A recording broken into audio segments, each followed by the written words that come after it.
Arabalar gördüğünüz gibi arabalar kendi yerinden hareket ediyorlar. Yani doğal haliyle. Bütün arabalar yerinden. Çok kötü taştı, çok kötü taştı.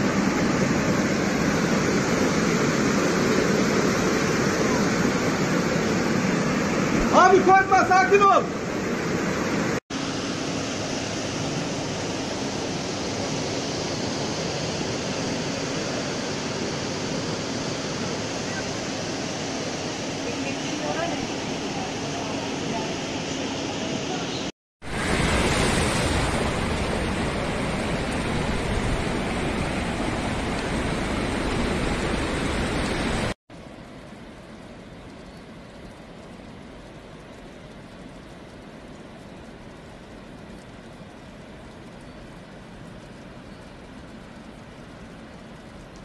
Around 200 people have been evacuated due to flooding in Turkey's eastern Black Sea region, the Turkish Disaster Management Agency said.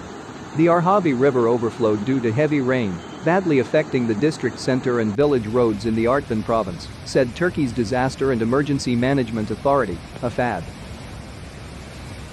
6 people trapped in the Arhavi district and 9 in the Murgul district were taken to safe areas, the statement added. Health Minister Fahrettin Koca said on Twitter that one person who was rescued from the rubble in Arhavi and taken to a hospital was in good condition. Adamlar iplerle arabaları bağlıyorlar ya. Aha buyur. Buyur. Buyur. Hesim işte zurna.